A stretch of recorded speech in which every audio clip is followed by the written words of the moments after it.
My sister tried to propose to my fiancé in front of me. And somehow, that wasn't even the worst part. The worst part was that she genuinely believed he might say yes. My name is Emily, and I'm 27 years old. My sister, Claire, is 30. Growing up, we were completely different. I was quiet, cautious, and honestly pretty boring. Claire was the opposite. She was loud, confident, extremely social, and somehow always managed to become the center of attention wherever she went.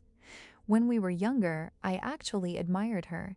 She could walk into a room full of strangers and leave 20 minutes later knowing everyone's name. I was the kid who would rather sit in the corner reading a book. Our parents constantly compared us. Claire was the fun one. I was the responsible one. At the time, I didn't think much of it, but as we got older, the difference between us became more obvious. Claire had a habit of turning everything into a competition. If I bought a new phone, she suddenly needed a better one. If I got a promotion, she'd immediately start talking about how much money her friends were making. If I went on vacation, she'd post pictures from a more expensive vacation a month later. I eventually stopped mentioning things to her. Then I met Daniel.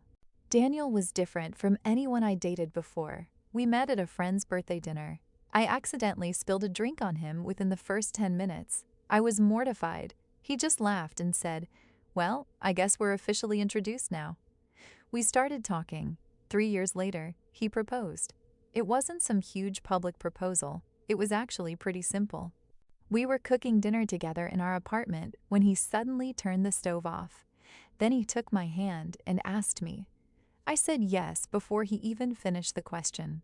When we told our families, everyone was happy. Everyone except Claire. She smiled and hugged me, but I noticed something strange. She looked at my ring for a very long time. Then she asked Daniel, "So, you're really serious about this?" He laughed and said, "Very serious." She smiled. "Good." At the time, I didn't think anything of it. A few weeks later, Claire started texting Daniel. At first, it was harmless. She'd send him memes. Then, she'd ask him questions about wedding planning. Then, she started messaging him about things that had absolutely nothing to do with the wedding. I asked Daniel about it. He showed me the messages. There was nothing romantic, but I still felt uncomfortable. I told him, "I don't know why she's talking to you so much." He said, "I think she's just excited about the wedding." I wanted to believe that, so I let it go. Then Claire started making comments. One night at dinner, she looked at Daniel and said, "You know, if Emily hadn't met you, you and I probably would have gotten along really well." Daniel laughed awkwardly. I didn't. Claire looked at me and said, "I'm joking." A month before our wedding, Claire asked me to go shopping with her. We were walking through a mall when she suddenly said, "Do you ever worry that you're marrying the wrong person?" I looked at her. "What?" She shrugged. "Nothing, I'm just asking." I told her no. She smiled. Good. That was it. I didn't understand why she was asking until later. The week before our engagement party, Claire called me. She said she had a surprise planned. I asked what it was. She refused to tell me. "Just trust me," she said. That sentence should have been a warning. The engagement party was held at my parents' house. There were about 30 people there. Family, close friends, a few coworkers. Everything was going perfectly until Claire stood up and tapped her glass. She said she had something she wanted to say. Everyone got quiet. Claire walked toward Daniel. She was holding a small black box. My stomach dropped. I thought maybe it was some kind of joke. She looked at Daniel and said, "There's something I've wanted to ask you for a long time." Daniel looked confused. Then Claire got down on one knee. The entire room went silent. She opened the box. Inside was a ring. Not an engagement ring. It looked more like a cheap costume ring. She smiled at Daniel. "Daniel, if you had to choose between me and Emily, who would you choose?" I actually laughed, not because it was funny, because I couldn't believe this was happening. Daniel just stared at her. Claire continued, "I'm serious." Someone in the background whispered, "Oh my God." Daniel stood up. He looked at Claire, then at me, then back at Claire. He said, "Get up." She laughed. "Come on, just answer the question." Daniel said, "No." Claire's smile disappeared. "No what?" "No, I'm not answering that." She looked annoyed. Then she turned toward me. "This is exactly what I wanted." I asked, "What are you talking about?" She said, "I wanted to know if he really loves you." I stared at her. "You proposed to my fiancé to test his loyalty?" She shrugged. I needed to know. My dad finally spoke. "Claire, what is wrong with you?" She became defensive. She said everyone was overreacting. Then she said something that completely changed the atmosphere. She said, "I could have him if I wanted him." Daniel looked genuinely shocked. He said, "Claire, I have never given you any reason to think that." She replied, "You've always been nice to me." Daniel said, "Because you're her sister." Claire rolled her eyes. "That's not the same thing." I could feel myself getting angry. But instead of yelling, I asked her one question. "How long have you been doing this?" She didn't answer. I asked again. "How long have you been trying to get Daniel's attention?" She looked at the floor.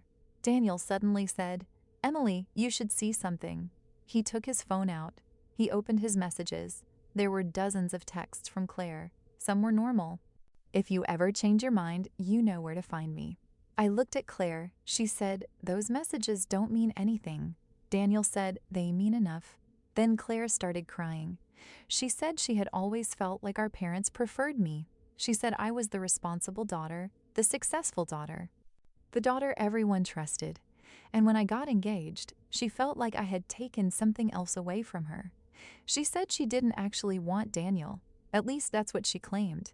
She said she just wanted to prove that she could get him. That was the part I couldn't understand. She hadn't tried to steal my fiancé because she loved him. She had done it because she wanted to win. The room became incredibly quiet. My mom finally walked over to Claire. She said, "You need to leave." Claire looked at her like she had been slapped. "But she's my sister." My mom replied, "Exactly." Claire left. The engagement party ended shortly afterward. I thought that would be the end of it. It wasn't. The next morning, Claire sent me a huge message. She apologized. Then she blamed me. Then she apologized again. Then she said Daniel had embarrassed her. Then she said I had humiliated her by letting everyone see her rejection. I didn't respond. A few days later, she showed up at our apartment. Daniel answered the door. I could hear them talking from the kitchen. Claire asked him to give her another chance. Daniel told her no. She asked him if he'd ever been attracted to her. He said no.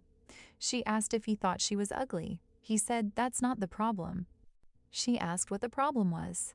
Daniel said, "You don't respect your own sister." Claire started crying. Then she said something that surprised even him. She said, "She always gets everything." Daniel replied, "Then maybe stop trying to take it." She left. For the next several weeks, I barely spoke to Claire. Our wedding was still scheduled, but something had changed.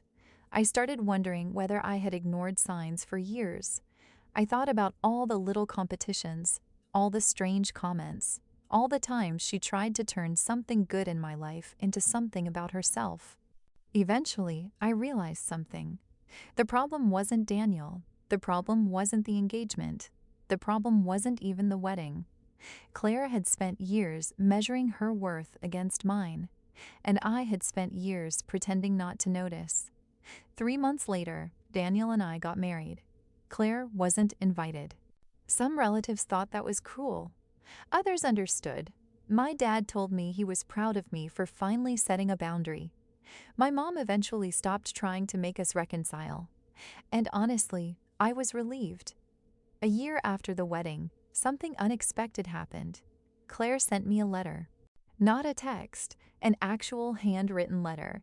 She said she had started therapy. She said she finally understood that she had spent most of her life competing with me because she was convinced there was only room for one successful daughter in the family.